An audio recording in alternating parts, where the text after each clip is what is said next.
Lesson 3-3, Solving Multiplication Equations.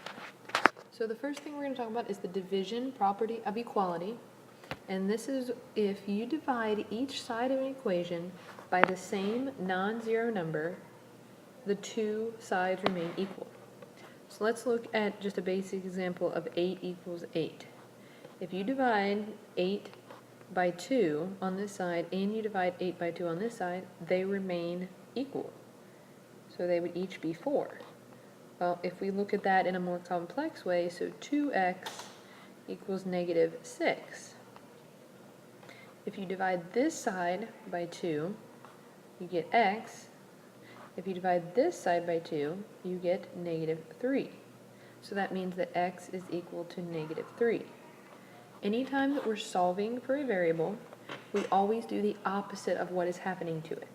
So in this case, the variable is being multiplied by a 2, so we would therefore divide by 2 to get the variable by itself.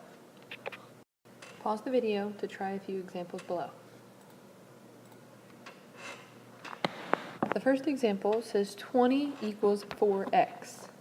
Since we know that the x is being multiplied by 4, we divide by 4, so we're just left with x. So we divide that side by 4, we divide the other side by 4. 20 divided by 4 is 5. So that means that x is 5. Now if you went back and you replaced 5 for x, you would have 20 equals 4 times 5, and so 20 equals 20, and it checks out.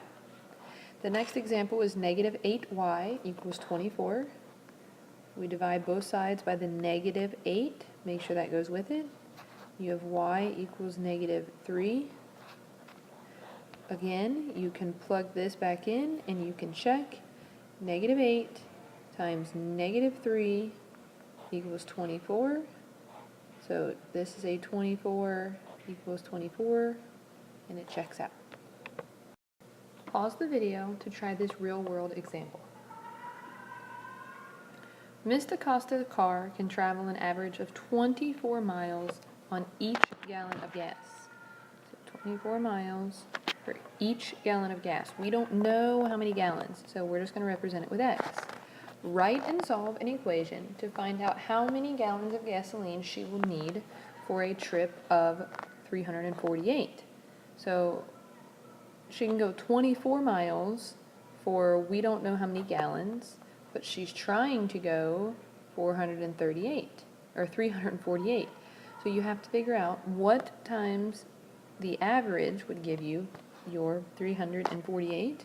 So if you divide both sides by a 24, we get x equals 14.5 gallons. So that would be approximately how much she would need to travel 348 miles. Pause the video to complete this lesson review. Make sure you show me this lesson review for verification of this video.